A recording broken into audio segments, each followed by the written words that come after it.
పశ్చిమ గోదావరి జిల్లా ఉండి నియోజకవర్గం ఇప్పుడు అందరి దృష్టిని ఆకర్షిస్తోంది.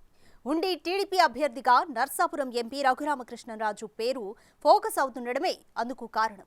రఘురామరాజు పేరు తెర మీదకు రావడం ఉండి టీడీపీలో కలకలం రేపుతోంది. ఇప్పటికే ఉండి స్థానానికి టీడీపీ సిట్టింగ్ ఎమ్మెల్యే మంతెన రామరాజుని అభ్యర్థిగా ప్రకటించింది. ఆ క్రమంలో ఎమ్మెల్యే ఇండిపెండెంట్ గా పోటీ అంటున్నారంట. ఇలాంటి పరిస్థితుల్లో తాను ఎక్కడి నుంచి పోటీ చేస్తానో ఇంకా డిసైడ్ కాలేదని రఘురామరాజు ప్రకటించడం మిస్టరీగా మారింది.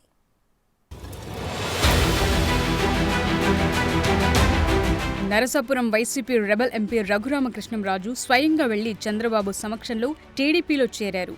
ఆయన్ని ఈసారి పశ్చిమ గోదావరి జిల్లా ఉండి నుంచి అసెంబ్లీకి పోటీ చేయిస్తారని ప్రచారం జరిగింది.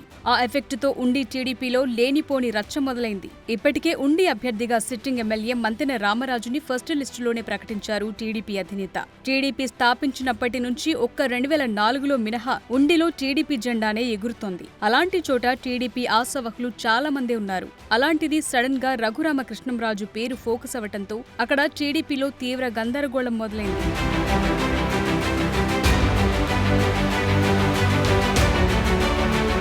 అదలా ఉంటే వైసీపీపై యుద్ధం ప్రకటించిన రఘురామరాజు ప్రస్తుత ఎన్నికల్లో తిరిగి నర్సాపురం పార్లమెంటులోనే పోటీ చేస్తారని ప్రచారం జరిగింది. మిత్రపక్షాల అభ్యర్థిగా తానే బరిలో ఉంటానని తాడేపల్లిగూడెం ప్రజాగళం సభలో చంద్రబాబు పవన్ కళ్యాణ్ల సమక్షంలోనే ఆయన ధీమాగా ప్రకటించారు. సీన్ కట్ చేస్తే నరసాపురం ఎంపీ సీట్ బీజేపీ ఖాతాలోకి వెళ్లింది. అక్కడ అభ్యర్థిగా శ్రీనివాస వర్మను ప్రకటించారు కాషాయ పెద్దలు.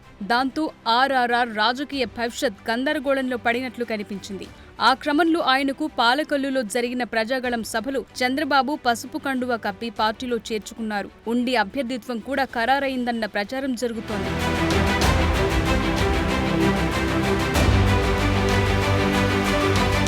అయితే తాజాగా పిఠాపురం వెళ్లి జనసేనాని పవన్ ని కలిసిన రఘురామకృష్ణరాజు కొత్త ట్విస్ట్ ఇచ్చారు. చంద్రబాబు పవన్ కళ్యాణ్లను ఆకాశానికి ఎత్తేస్తూ ఎప్పటిలాగే జగన్ పై తన స్టైల్లో సెటైర్లు విసిరిన రాజుగారు తాను పోటీ చేసేది అసెంబ్లీకా పార్లమెంటుకా ఇంకా క్లారిటీ లేదని అందరికీ షాక్ ఇచ్చారు.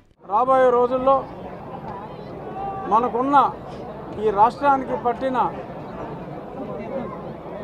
దరిద్రాన్ని అని అనొచ్చేమో అనేద్దాం.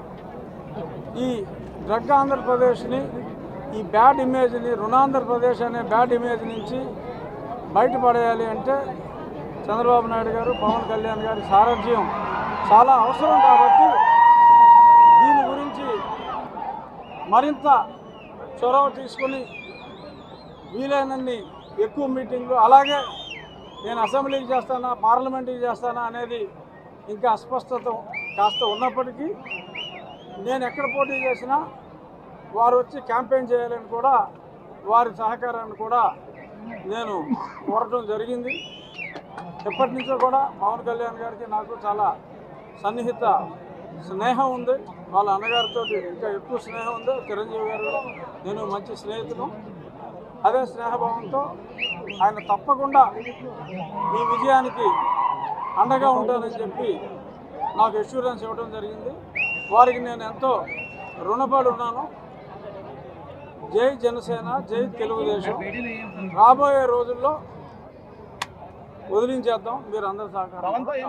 నరసాపురం ఎంపీ అభ్యర్థిని బీజేపీ ప్రకటించడంతో ఇక ఆయన చేసేదేమీ లేక ఉండి నుంచి పోటీకి సిద్ధమయ్యారని అందరూ భావించారు. అలాంటప్పుడు ఆయన తను పోటీ చేసే స్థానంపై అలా మాట్లాడటం చూస్తూ అదేం వెటకారన్రా బాబు అని తలలు పట్టుకున్నారు తెలుగు తమ్ముళ్లు. మరి ఎంతైనా నరసాపురం రాజుగారు కదా. ఏదేమైనా ఆయన మాటలు చూస్తుంటే మళ్లీ జిల్లాలో పొత్తుల లెక్కలు, సీట్ల సర్దుబాట్లు మారే పరిస్థితి కనిపిస్తుందంటున్నారు. నరసాపురం ఎంపీ స్థానాన్ని టీడీపీ తీసుకుని ఏలూరు లోక్సభ సెగ్మెంట్ను బీజేపీకి కేటాయించే అవకాశం ఉందంటున్నారు. నరసాపురంలో రఘురామరాజే కరెక్ట్ క్యాండిడేట్ అని, ఆయన ఎంపీగా బరిలోకి దిగితే అసెంబ్లీ సెగ్మెంట్లో కూడా ఆయన ప్రభావం చూపించగలుగుతారన్న అభిప్రాయం వ్యక్తమవుతోంది. మరి చూడాలి చివరికి ఎవరు ఎక్కడి నుంచి పోటీలో ఉంటారు.